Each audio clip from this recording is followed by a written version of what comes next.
3 రోజుల పాటు జీవీఎంసీ పాలకవర్గ సమావేశం జరిగింది. 3 రోజుల పాటు 83 అంశాలపై చర్చ జరిపి జీవీఎంసీ కౌన్సిల్ నిరవధిక వాయిదా పడింది.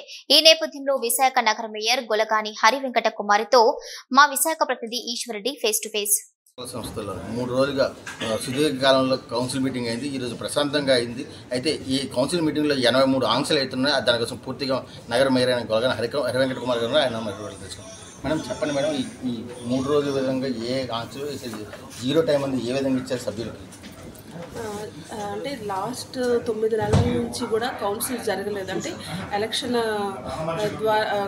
ఎలక్షన్ ఉండడం వల్ల కౌన్సిల్ పెట్టడానికి మనకి అవకాశం లేదు కనుక 9 నెలల తర్వాత కౌన్సిల్ మనము పెట్టడం జరిగింది. అది సుదీర్ఘంగా అంటే ప్రతి ఒక్క కార్పొరేటర్ కూడా 0 అవర్లో ప్రతి ఒక్క కార్పొరేటర్ వాళ్ళ సమస్యలు తెలియజేయాలి. అది 9 నెలల కాలం అయింది కనుక ప్రతి ఒక్కరికి అవకాశం కల్పించాలని అందరి సభ్యులకి కూడా 0 అవర్లో అవకాశం ఇవ్వడం జరిగింది. సుమారు 9 గంటలు ఒక్క 0 అవరే 9 గంటలు తీసుకొని ప్రతి ఒక్క సభ్యుని సమస్య కూడా మేము మినిట్స్లో నోట్ చేయడం జరిగింది. అవన్నీ కూడా కమిషనర్ గారికి మేము తెలియజేసాము.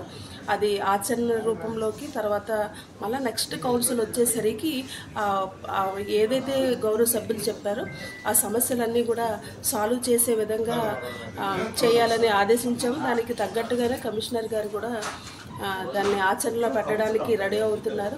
అంతేకాకుండా మొత్తం మెయిన్ ఎజెండాతో పాటు టోటల్గా టేబుల్ ఎజెండాస్తో పాటు మొత్తం 83 ఎజెండాస్ అన్నీ కూడా గౌరవ సభ్యులు ప్రతి ఒక్క అంశాన్ని కూడా సుదీర్ఘంగా చర్చించిన తర్వాత దాన్ని ఆమోదించడం జరిగింది. ముఖ్యంగా ఎవరైతే వర్కర్స్ ఉన్నారో వాళ్ళ శాలరీస్ నిమిత్తము మనము అవి ఎజెండాలో పొందుపరిచాం. వాళ్ళ శాలరీస్ అన్నీ కూడా మనం ఆమోదించడం జరిగింది. కొన్ని మెకానికల్ విభాగానికి వచ్చినట్లయితే అవి కూడా కొన్ని మరమ్మతుల కోసము వివిధ జోన్లకు సంబంధించి అన్ని మెకానికల్ మరమ్మతుల కోసం అవి కూడా మనము గౌరవ సభ్యుల ఆమోదం మేరకు ఆమోదించడం జరిగింది.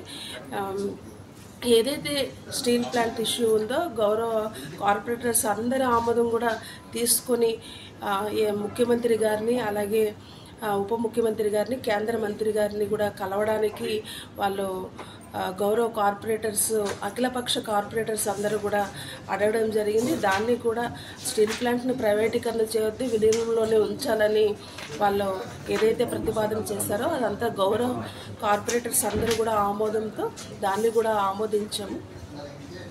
మేడం అయితే చూస్తున్నట్టుగైతే మేడం ఈ రైల్వే జోన్కి కూడా భూమి కేటాయించారు గత ప్రభుత్వంలోనే. అది తర్వాత కాదన్నారు, మళ్ళీ దాన్ని ఆమోదించారు. అది ఏ విధమైన దీనికి ఈ గవర్నమెంట్లో పడుతుంది మనకి రైల్వే జోన్ వస్తుంది?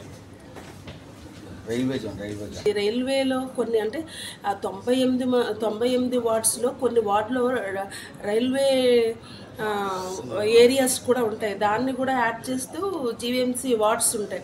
అందులో కొన్ని రైల్వేకి సంబంధించిన వార్డ్స్ మనము ఈ రోడ్స్కి డ్రైన్స్కి వాడడం వల్ల వాళ్ళకి ఆ ప్లేస్ మనము ముడిసర్లాలో ఇవ్వడం జరిగింది. అది జనవరిలో మనము లెటర్ కూడా ఇచ్చాం. తర్వాత మొన్న రీసెంట్గా కమిషనర్ గారు అలాగే ఎవరైతే ఉన్నారో డిఆర్ఎం గారు అలాగే కలెక్టర్ గారు కమిషనర్ గారు చేతుల మీదుగా మనము ముడిసర్లా దగ్గర ఒక 52 ఎకరాల సైట్ కూడా మనం ఇవ్వడం జరిగింది. ఇది నగర మేయర్ గారు చెప్తుంది. అయితే రైల్వే జోనే కాదు స్టీల్ ప్లాంట్కి ప్రతి అన్నిటికీ మనం భూములు అన్నీ కేటాయించాం. అలాగే గత ప్రభుత్వంలో జరిగిన కొన్ని అవకతవకలు కూడా అవి పూర్తిగా క్లియర్ చేస్తామని చెప్పి ఎవరైనా తప్పు చేస్తే ఉపేక్షించేది కూడా లేదని చెప్పి నగర మేయర్ గొలగాని హరివెంకట కుమార్ గారు మున్సిపల్ కమిషనర్ అయిన సంపత్ కుమార్ గారికి ఆదేశాలు జారీ చేశారు. మరిన్ని వార్తా విషయాలతో సీతారాంతో ఈశ్వర్ రెడ్డి, D5 న్యూస్, వైజాగ్.